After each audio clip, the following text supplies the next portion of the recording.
Good morning, CREA family, colleagues, friends, and guests. Good morning and welcome to our morning plenary as we continue with our conference theme of interrogating cultural responsiveness against the backdrop of racism and colonialism.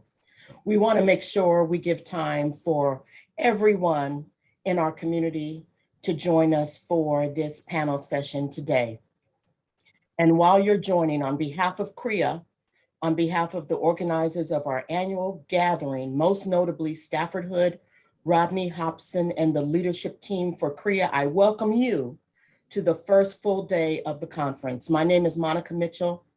I'm a CREA affiliate and founder of MERA Associates, and I'm so psyched to be back together in community with you at our annual gathering. Thank you, Stafford and team, for your tireless leadership in making the 6th International Conference a reality. Our coming together is a testimony of the strength, the beauty, and the fierceness of the CREA community, the CREA family, and our communities and our peoples around the world.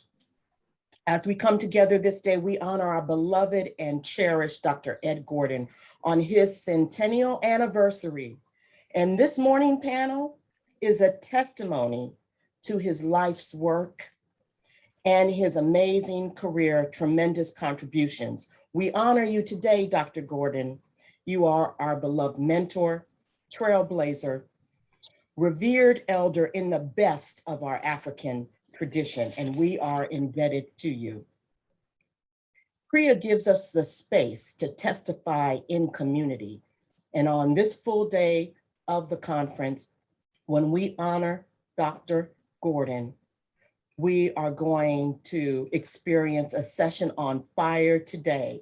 Our panel focus is on measurement, data science, and the critical.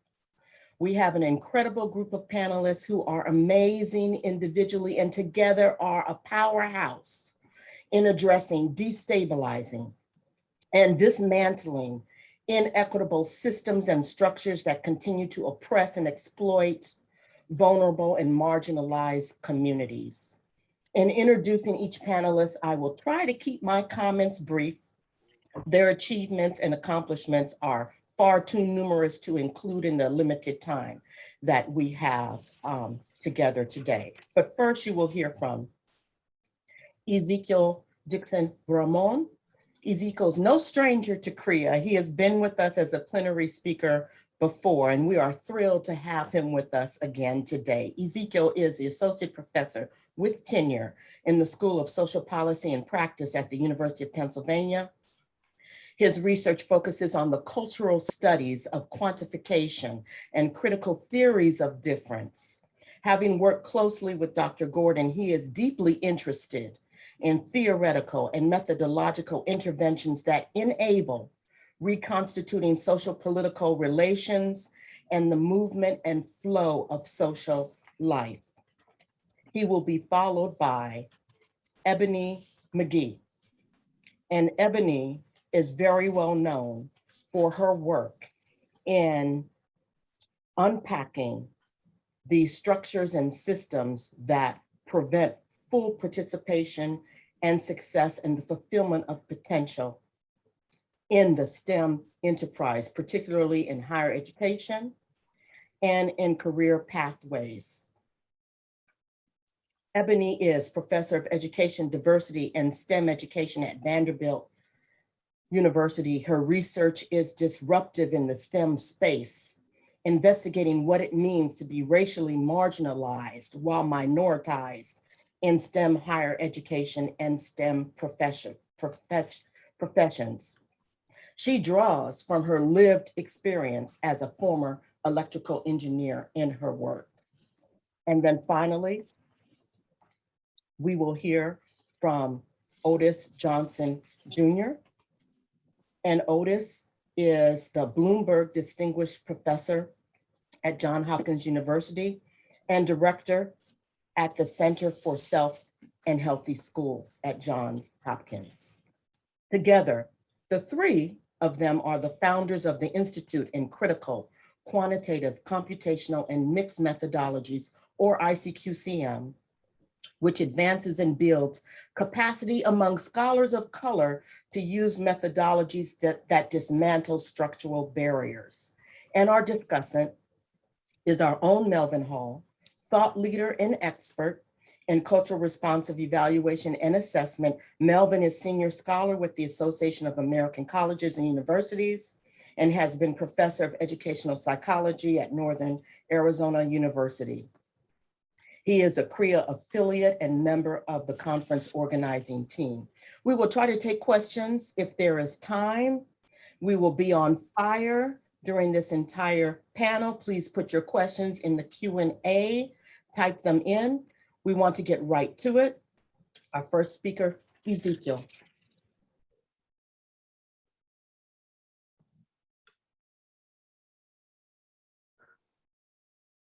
Can you all hear me? All right, fabulous. Okay, good morning, and thank you, Monica, for such a gracious introduction. It's always a pleasure to be on the panel, and even in the presence with you. But also, I want to thank CREA for organizing this plenary session, and also honoring our dear hero, mentor, friend, and colleague, Professor Edmund W. Gordon. Also, thank you all in the audience for joining us for this panel today, a day where the CREA conference seeks to also honor the life and contributions of Edmund W. Gordon. As a longtime mentee and student to him, I would be remiss if I did not take this moment as an opportunity to speak to his influence on me toward the engagement with critical theory and quantification.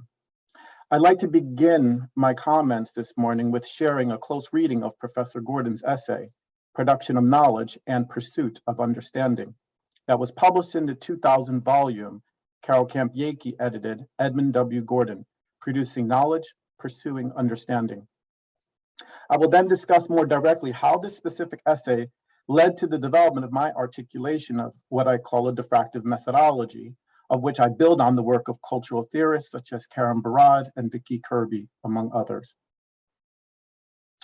Professor Gordon wrote Production of Knowledge and Pursuit of Understanding as his concluding and engaging contribution to a collection of essays that were written for a conference in 1991 in honor of his retirement.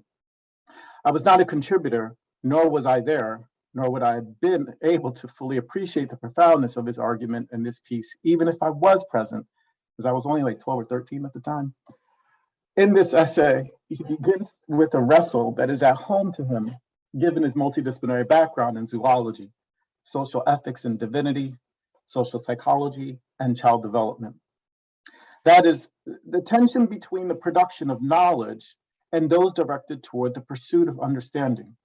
What he sees as also a tension with disciplinary associations between that of the social sciences and the humanities. He sees knowledge and understanding as not the same thing. He describes knowledge as one, to describe phenomena, their characteristics, and the mechanism by which they function. To recognize orderly relationships between phenomena and in their functioning. And three, on the basis of A and B, to predict the future behavior of the phenomena under study. As he argues, these are well within the scope of social science to produce descriptive, correlational, and even predictive information about the social world.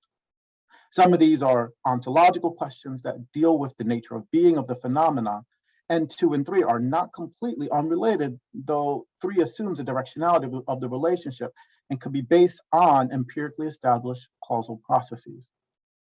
Ironically, we are now living in a speculative world of prediction, but this is an epistemologically different form of prediction that is based on the exploitation of associations and probabilistic logics, and is not based on empirically established causal mechanisms, let alone theory. I'm not privileging one over the other, as they are both subject to epistemological critique.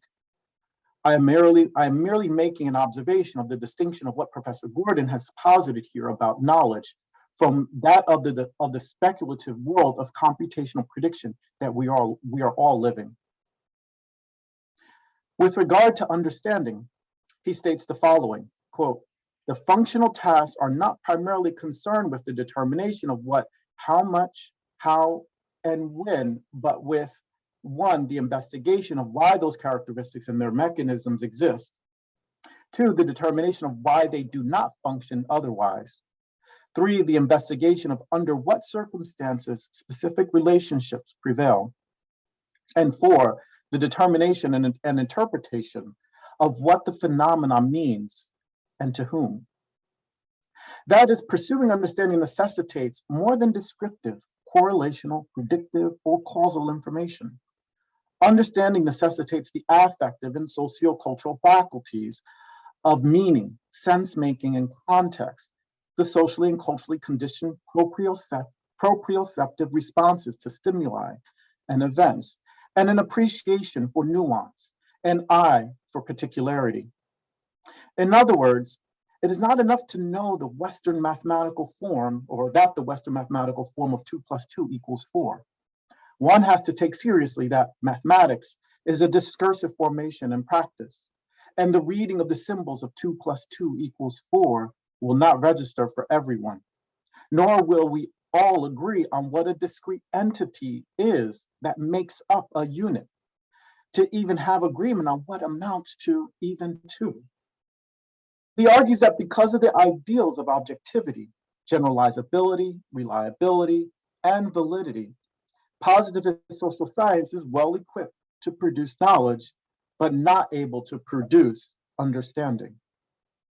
To this, he has turned to qualitative methodologies and the humanities for better understanding the context, cultural history, and meaning making that is involved in any social and behavioral phenomenon. He further states that, quote, if it is impossible to understand without first having knowledge, but knowledge is of limited value without understanding its context, meanings, and consequences. He refers to critical theory's critiques of positivist science in this essay, and challenge to reliability and validity in particular, and what this challenge means for the production of knowledge and pursuing understanding. He engages and quotes Kenneth Gergen's powerful deconstructive essay, Social Understanding and the Inscription of Self, which was in the edited volume on cultural psychology, I believe in 1990, where Gergen critiques hermeneutics and positivist epistemologies and states the following, quote, all we have at our disposal in the process of understanding is a domain of public discourse or action. We imagine that there is a domain of private discourse to which this must be attached. Yet we possess access neither to the private discourse itself, nor to the rules by which it is translated into the public domain.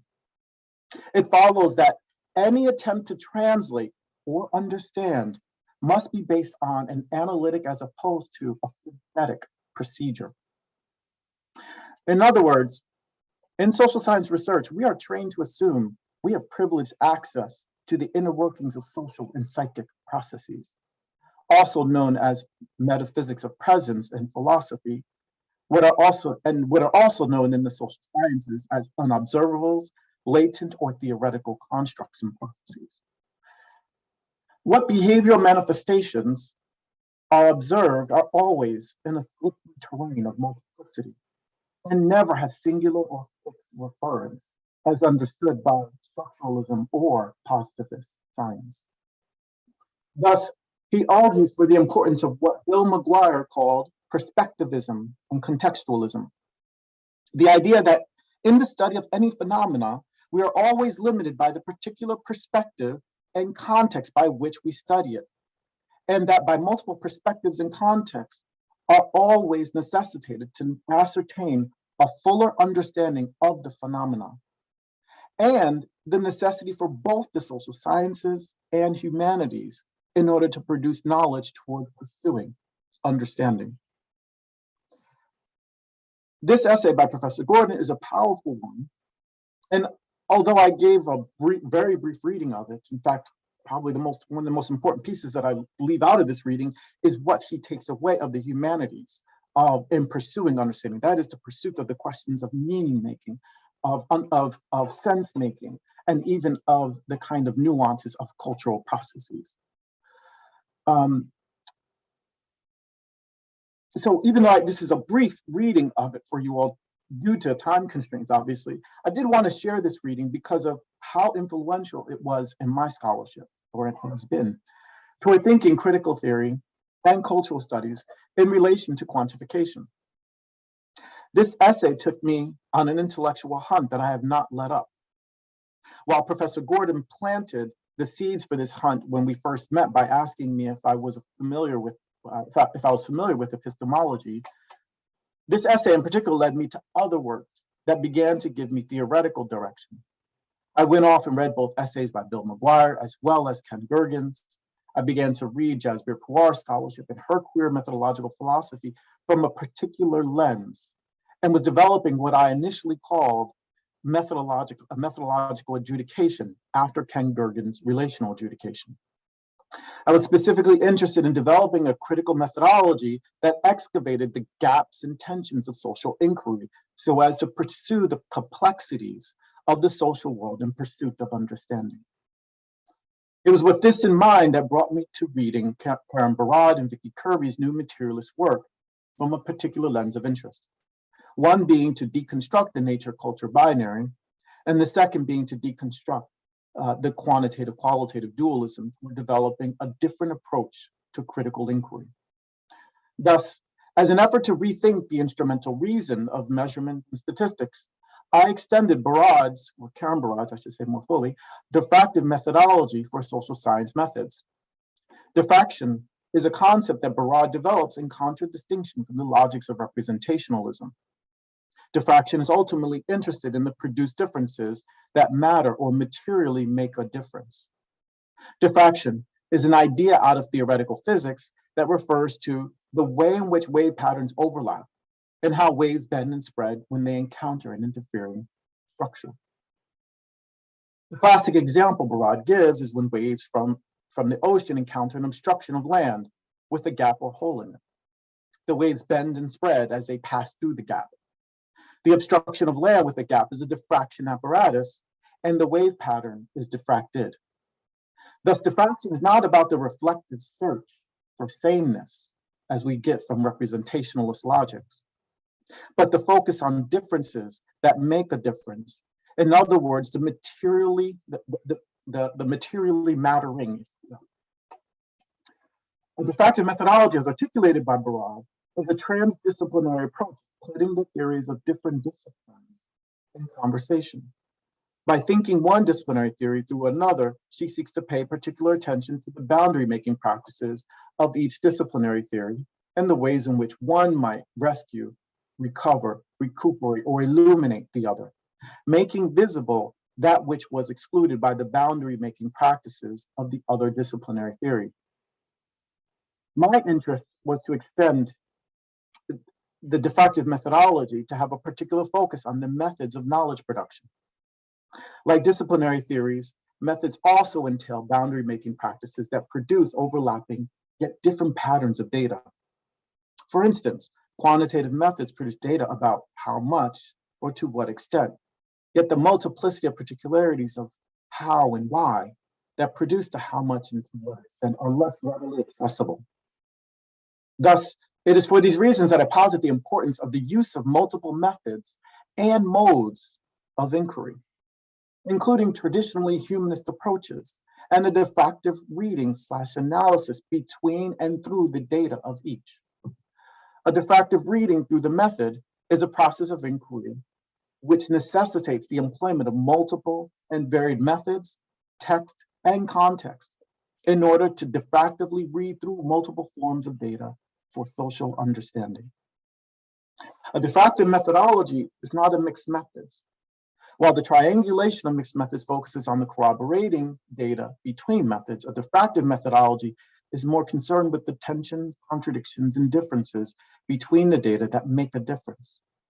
Moreover, a diffractive analysis reads the differential data patterns of the methods through one another so as to illuminate differential patterns of mattering. By reading the differences and contradictions in data from two or more methods through one another, that which is not illuminated by one method becomes recuperated and conjured by another, producing more complex and differentiated understandings of the phenomena of inquiry. As Lens Taguchi states, a diffractive analysis seeks to make matter intelligible in new ways and to imagine other possible realities of the data. And with its detailed attention to relational ontologies, it critically accounts for the movement of bodies by analyzing the ways in which the various bodily assemblages are interacting and becoming. And as Lisa Mazet argues, the ways in which my ontology as a researcher is affected by my interaction with the data and the becoming of the phenomena of inquiry. This allows for me as researcher to account for my entangled practices of knowing and being, what Barad has called an onto-epistemology. If you're interested in reading up more about diffractive methodology, I develop my articulation and provide examples in my book, Inheriting Possibility. In closing, I want to pay homage to Professor Edmund W. Gordon for the many ways that he has influenced the field, including in epistemology and methodology, and the developments of critical approaches to quantification, as I shared today. With that, I'll close, and I look forward to my colleagues, Otis and Ebony's presentations and any engagement after.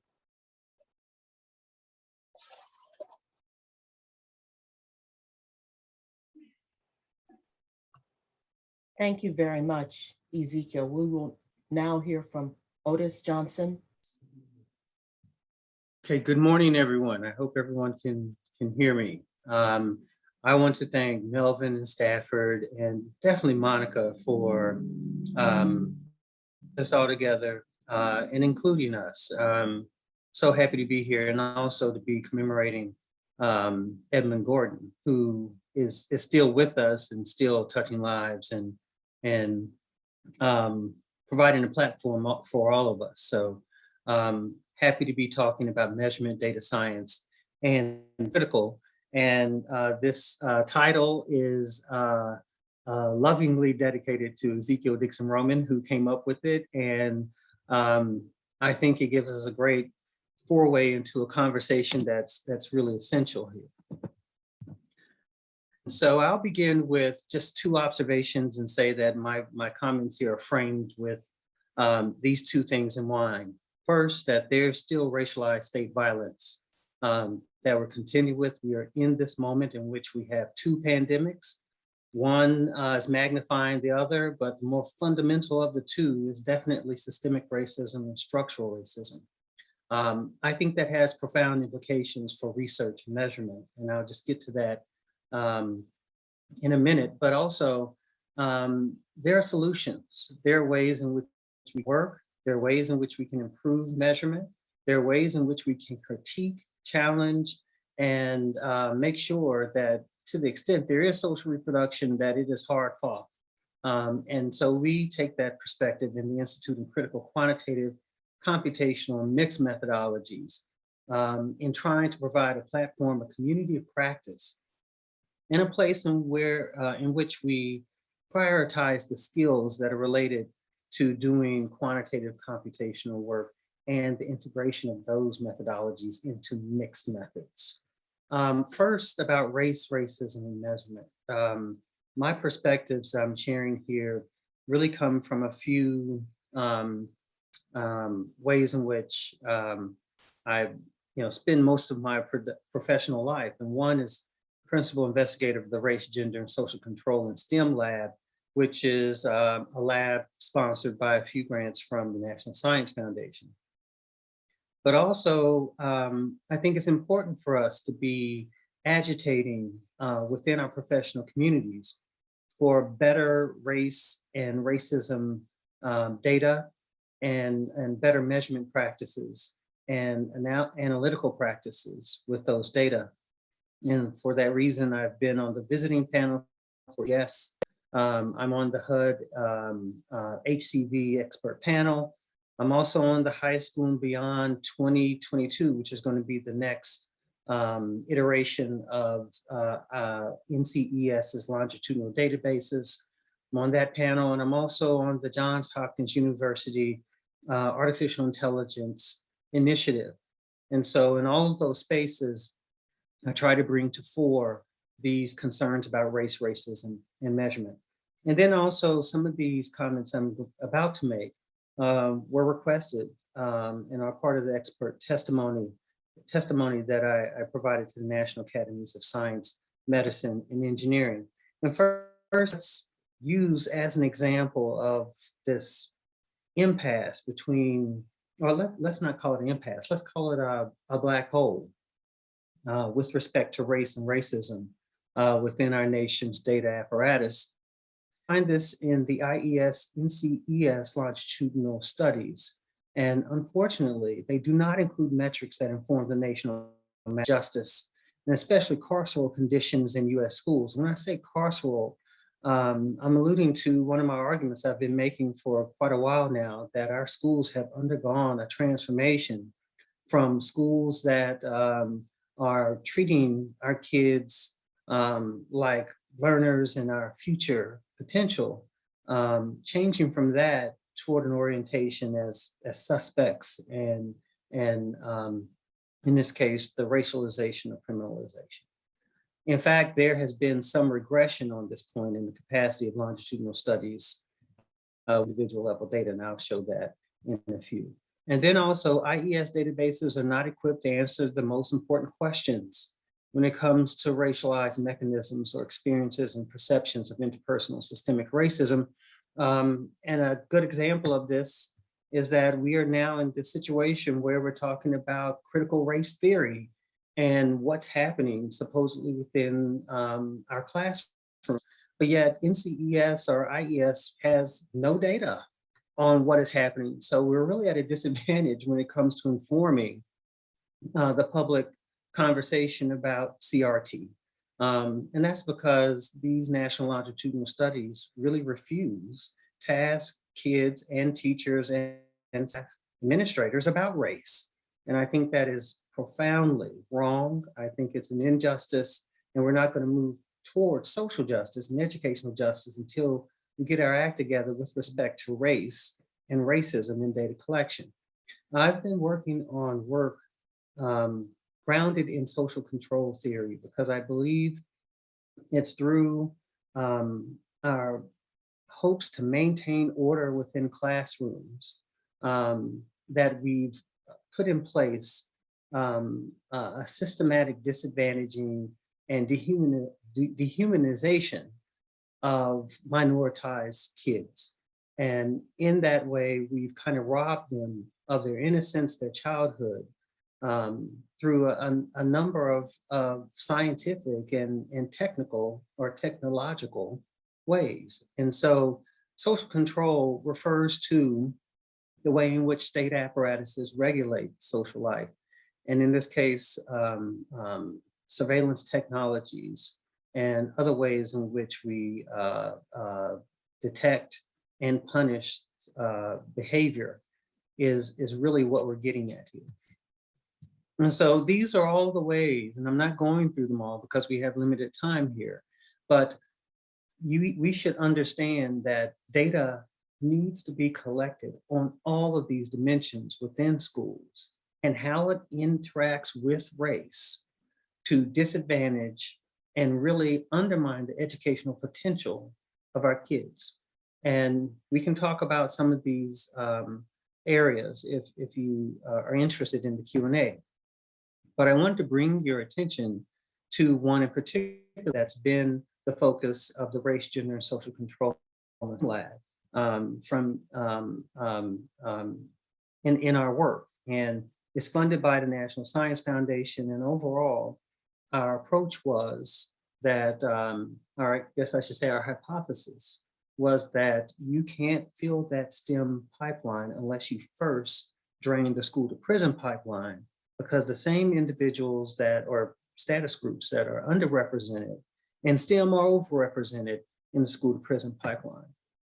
And so we've produced some work that's been highlighted by Forbes and Education Week and others. And we found that Black enrollment at high surveillance control schools or social control schools, HSCS in this case, 4 times that of those that are in low social control schools, meaning those schools in the lowest third of the distribution of schools and their reliance on surveillance technologies.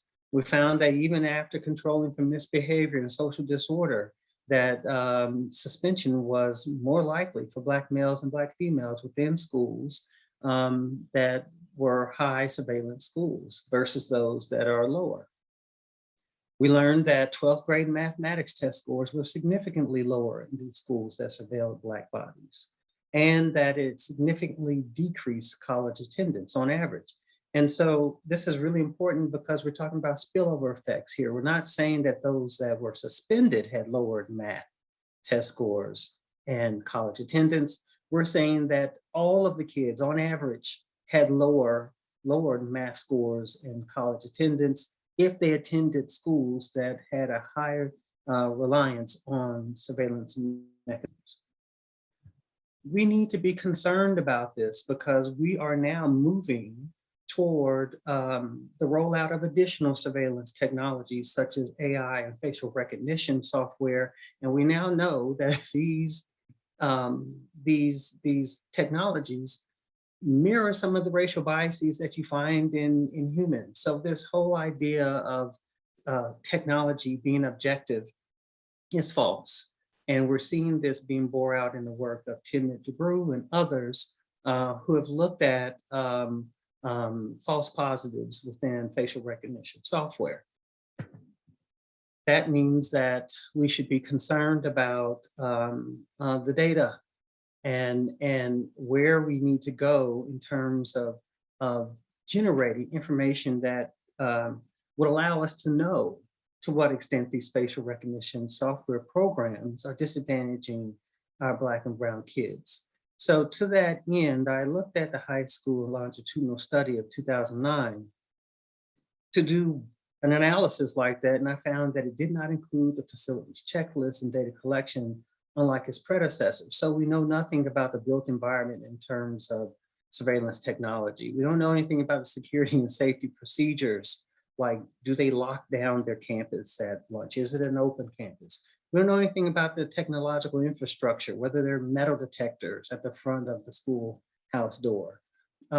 Aspects of levels of social disorder. We don't know if there's graffiti, whether there are hall freezes, whether identification and what type of identification is required. These are what I believe steps back in our knowledge about how schools have transformed from these places where learning should be priority to places where order and conformity and obedience have become the priority. And I just want to juxtapose this with the HSLS's interest in class and gender, whereas they will ask about gender differences and gender stereotypes, but you see nothing here about race. So what I did was I got a grant from the National Science Foundation to restore a lot of these social control measures to the HSLS through data harmonization procedures with a few other data systems, SSOCS, the fast response survey system, and the Common Core of Data. And that's something that we're still working on to build back into the HSLS its ability to inform the nation about how our schools are changing in terms of their carceral condition. And like I said before, this is necessary because we are now facing a backlash with respect to critical theory. And we have little data on what's going on with respect to critical theory in our schools. And so this leads me to one of our responses to this climate.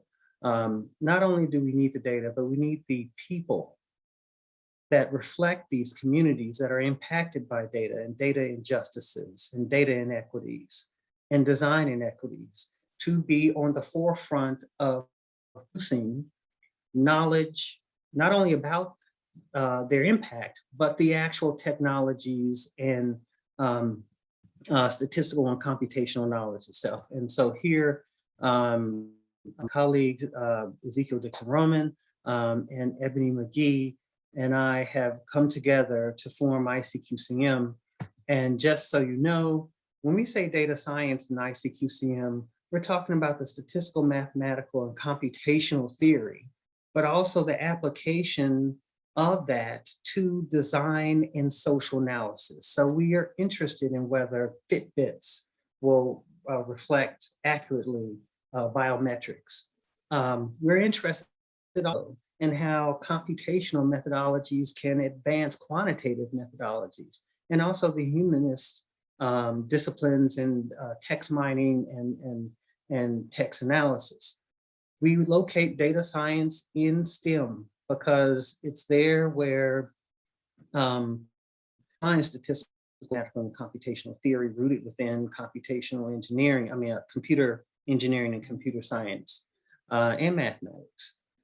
So yes, we might be social scientists, we may be humanists, but if we're doing numerical analyses, then we're also practicing an aspect of STEM. And then quantitative, computational, and quant-comp mixed methods.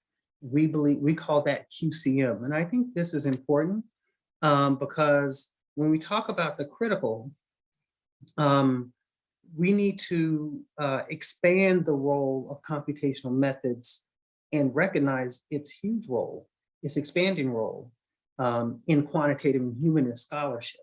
So CRIT QCM is the way that we're referring to this reality when it comes to critical data science.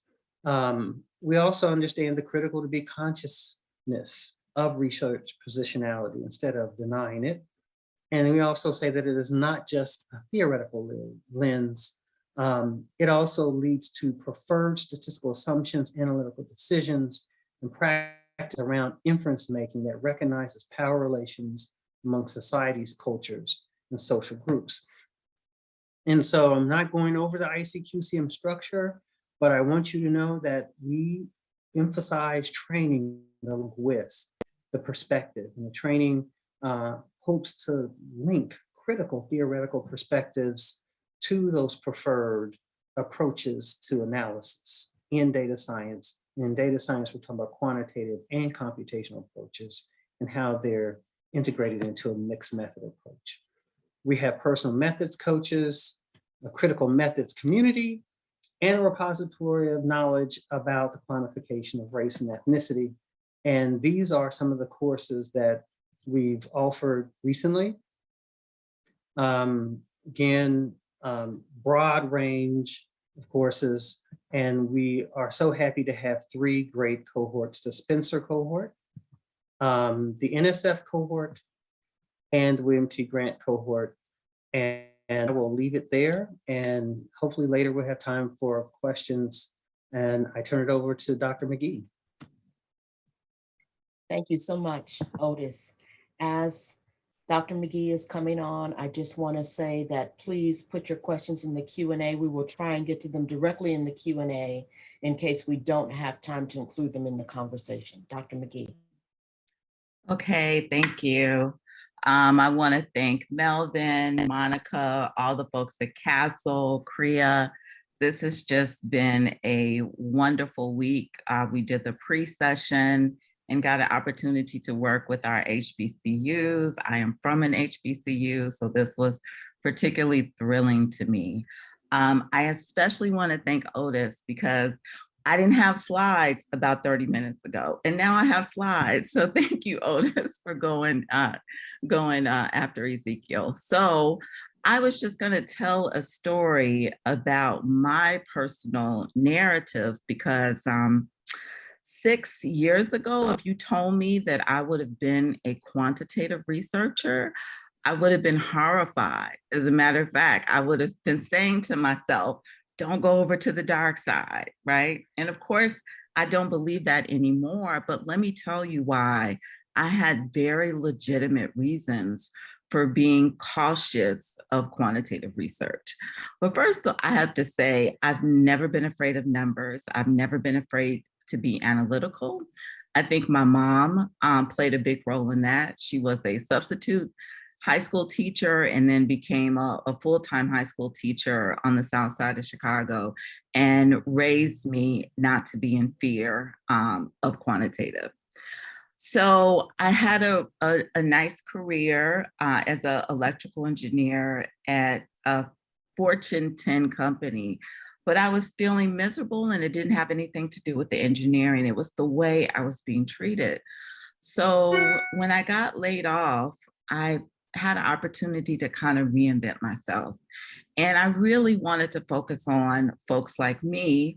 I was afforded the opportunity to go to a HBCU, but many of my colleagues through organizations like the Jackie Robinson Foundation were telling these really horrible stories about their experiences at predominantly white colleges. And it was very, very similar to my experience working in STEM, right? So when I enrolled into the Ph.D. program, and I want to let everybody know that I was conditionally admitted. You know, they weren't sure if they wanted to keep me or not. I started learning about these great theorists, you know, my academic fathers and grandfathers and mothers and grandmothers. Like, you know, I can't name everybody on this list, but my education was radical within my theory courses, within my qualitative analysis courses. I was learning that I can write a whole entire paper and pretty much only cite Black people and understand the importance of Black knowledge and Black theory and Black scholarship. So all of these people I learned about in my doctoral program. It was at the University of Illinois, Chicago. However, when I got over to my quant courses, or even the history of STEM, which was an important foundation, I heard about people like this. And I'm not saying these people aren't great, they didn't have great accomplishments, but these are the Nobel Prize winners in physiology, science, biology. And what do you see? You don't see anybody that looks like me, or anybody that's even, you know, phenotypically minoritized, right? There are a few women, but they appear to be mostly white and Asian women. So this was my other narrative at the University of Illinois, Chicago. And when I was in my quantitative courses, it was just like an ode to white maleness, right? But it wasn't just regular white maleness. I learned about eugenicists who created statistics, psychology, and these are the same statistics these are the same correlations that we use today. So even though I came in with a strong spirit for doing quantitative work, and I did really well in my classes, I just felt like it was a bubble onto itself, where kind of both STEM, the history of STEM, and even, you know, contemporarily, if we look in an average book, there's only tokenized versions of people of color in a university STEM book, for example. And I felt the same kind of whiteness when I went to my quantitative research classes. So I was completely turned off. And as I embarked on postdocs, I had a postdoc with Dr. Margaret Bill Spencer, fantastic experience. You know, it really gave me the credibility to try to move through academia, through the academy, just doing robust qualitative work, right? And I really wanted to focus on success and not failure. And most of the quantitative articles about Black students in STEM were about their failure, were about them dropping out, were positioning them in deficit ways, distilling them to zeros and ones. And I really wanted to tell a rich narrative about these students. First of all, we're here, you know, don't tell me you can't find us. And our success should be problematized, because we're here, but we're in a field whose culture, whose values, whose very ideology doesn't want us there, right? And the things that we have produced historically have either been co-opted, stolen, or even buried, right? Innovation even buried. So I wanted to tell these narratives, and I did some really what I thought were innovative things with my qualitative research. Wanted to bring social scientists into STEM to help understand, you know, what one of the real causes of us flooding out the pipeline, not leaking, it's a flood. It doesn't have anything to do with our intellectual ability. It has to do with the culture, the environment. And I really wanted to interrogate that.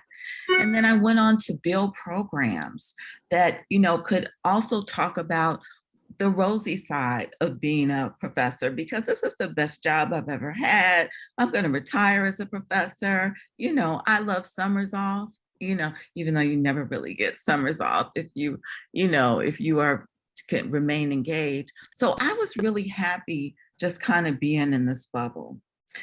And I have to give a shout out to my graduate students, because my graduate students are the ones who kind of exposed me to the beauty of quantitative methods. So, you know, as I was talking about 60 interviews, they were talking about, well, what would it be like if we could do this among 1,000 Black STEM doctoral students or hundreds of Black STEM faculty? Why do I say hundreds? Because we were barely in the thousands.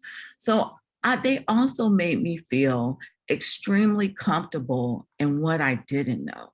Because even though I did really, really well in my courses, I was so turned off that I kind of lost the knowledge base that I had. And I had to kind of relearn quantitative methodology once again.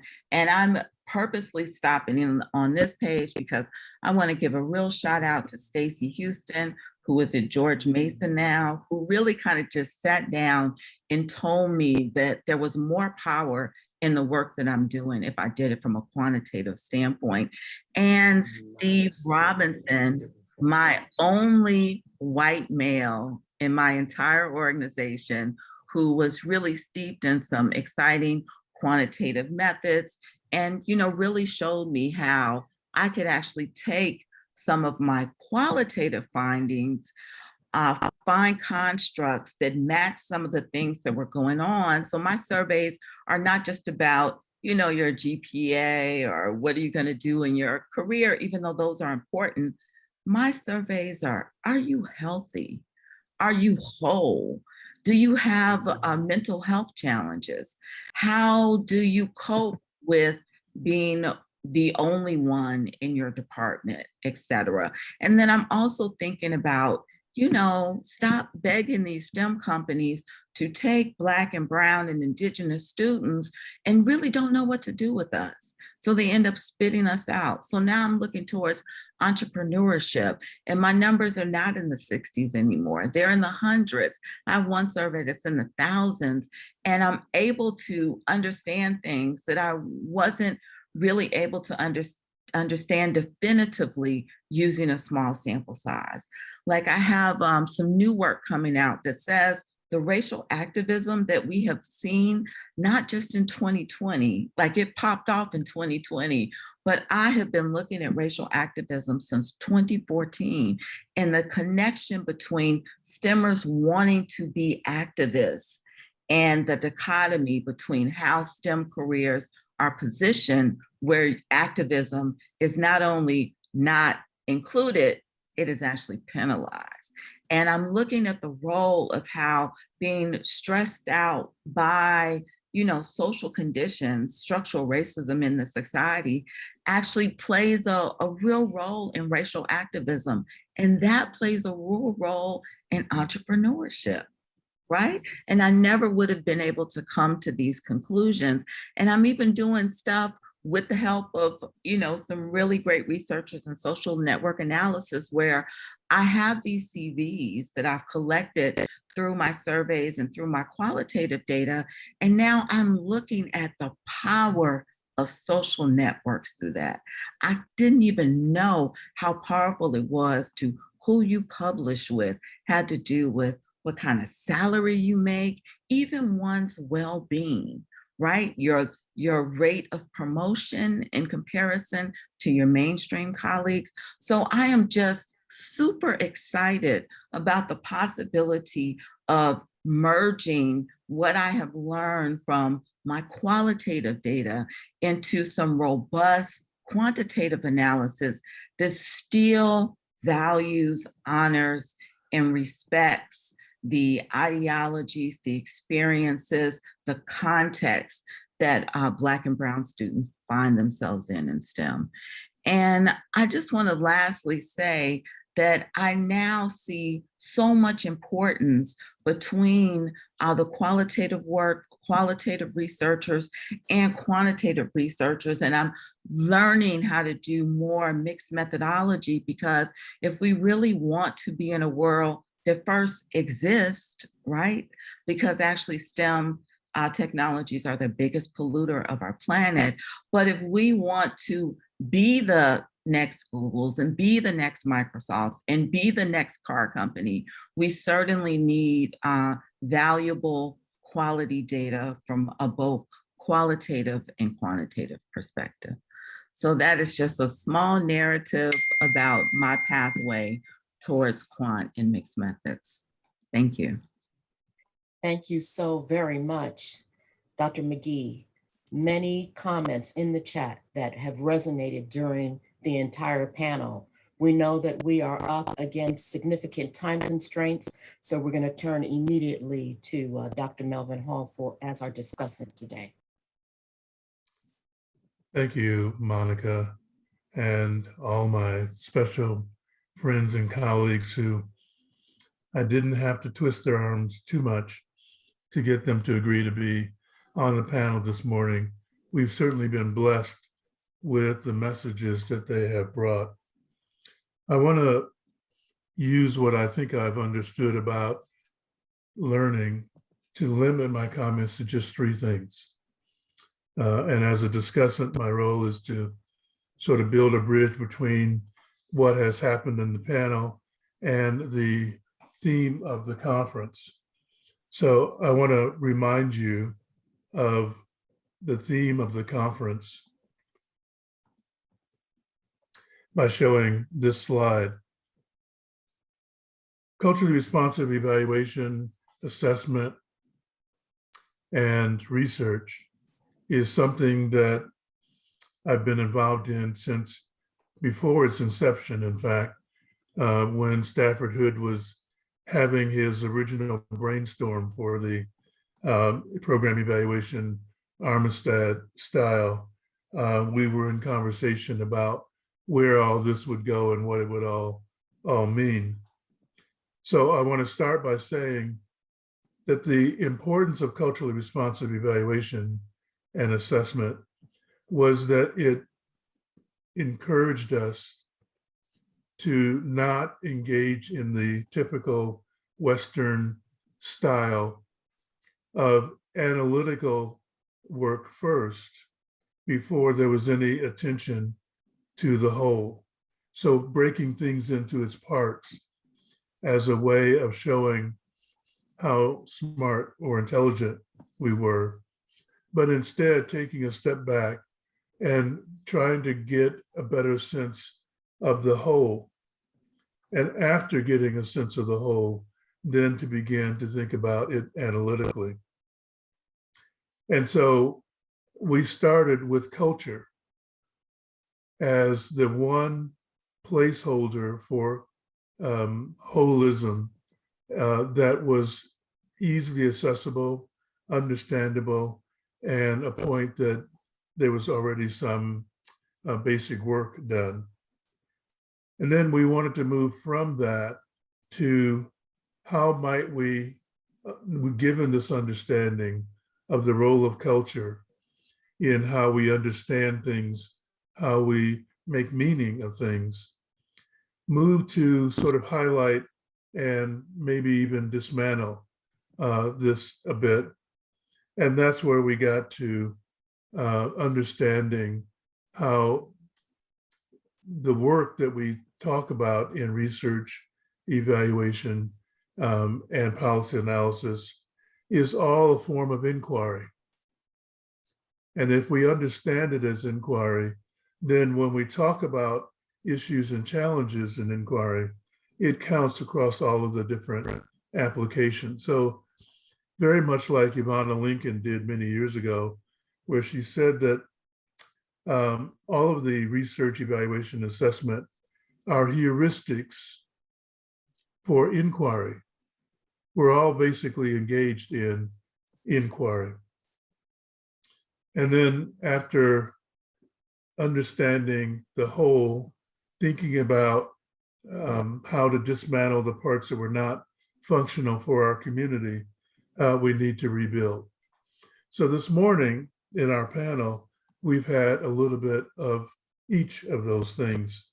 I'm really impressed with Ezekiel's analysis of the lineage behind the statistical models and statistical procedures that we take off the shelf and use. So the question of what's in the DNA of our data? What does our data have lurking in its assumptions and in the way that the statistics were developed? What's lurking there that may cause us to, and I'm highlighting now the last sentence of our conference theme, that's causing us to perpetuate the power systems, the racism and colonialism that we are so opposed to, but maybe are perpetuating because we don't understand how things in the data that we're using and the analytical techniques that we're using actually promote that racism and colonialism. And then Otis helped us understand that until we are in a position to take those tools, analyze the DNA, point out the issues, and educate those who control policy and funding, until we're able to interrupt, we're not going to be able to liberate. Mhm. So the key to making culturally responsive have the kind of positive effect is to also learn how to disrupt what currently exists. And finally, Ebony, with her talk about the humanistic side, the people side, the real experiences, the lived challenges that our students and our workforce and our elders experience. Until we can add that layer, then we've not put the whole picture together. So in the words of Samuel L. Jackson, what's in your wallet? And here I mean your analytical wallet, your inquiry wallet. What are you pulling out and using in the name of culturally responsive? And is in fact the work that you're doing perpetuating or interrupting the systems of power that we are invested in countering? So with that, I'll leave as much time as possible for the response to the Q&A. Thank you. Thank you, Melvin, for those extraordinary comments and insights. And I would ask all of the panelists if you would put yourselves on camera. We have very limited time, but I do want to take a couple of questions that did come through. We've tried to answer questions in the Q&A live. Many of them have been answered, but the ones that have not been answered, I am going to present to our panelists. And we have one that says, I wonder if this hides the inequity amongst underrepresented Asian ethnicities and subgroups, Filipinos, Southeast Asians, the Hmong, Lao. Can we speak to that also? Any panelists who would like to respond? Yeah, I think I'll start off responding to that. Asian and Asian Americans are often conflated. We need better data to disaggregate the experiences.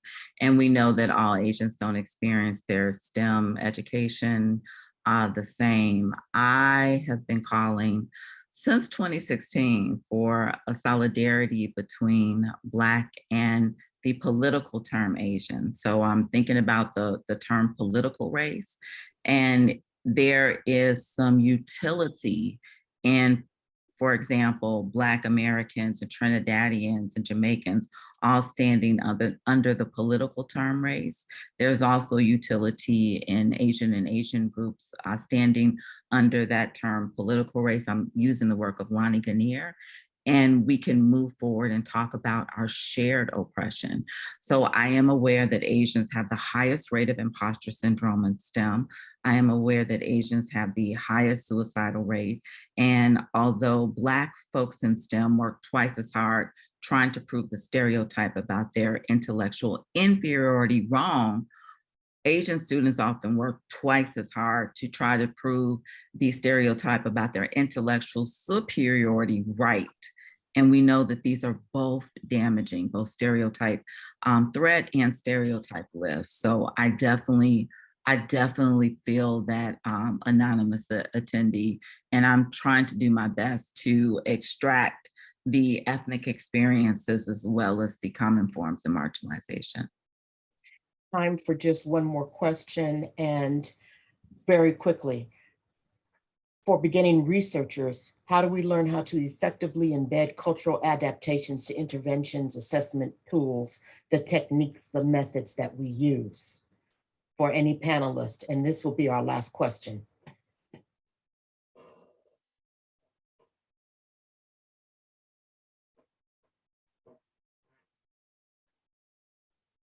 I was going to see if my colleagues were going to jump on this one. I'll begin a response. I think it begins by doing so. You know, I like to remind people. I have a background in psychometrics, and I like to remind people that psychometrics is not just quant. In fact, bad psychometrics does not do the really important and good theoretical and qualitative work up front. In fact, I learned from Professor Chatterjee at Teachers College that if you don't define the construct well, if you don't conceptualize the construct well, the measurement's going to fall apart. Now, part of that also means situating the construct, the things that you're trying to measure, the things that you're trying to assess, the things that you're trying to study within the context in which, and the populations in which, and the groups in which, and even the individuals in which you're trying to make sense of the phenomena with. And so I said my initial response here, and sort of in the cuff, is you have to begin by doing the initial important, rigorous, theoretical and qualitative work up front to fully understand the process of what you're trying to make sense of. Excellent. Thank you all for these tremendous pressing into disruption, transformation, and interrupting. So we do not perpetuate, as Melvin said, the power systems that oppress and exploit, but we are moving towards liberation through the use of methodologies and understanding them in concert with qualitative, the best of quant, making that critical turn towards liberation for our communities and peoples. And with that, a tremendous thank you to our panelists, our discussant. May we continue to celebrate Dr. Gordon today. Join us for lunch for a special keynote in honor to him. All the best, CREA community. See you throughout the day to continue the discussion.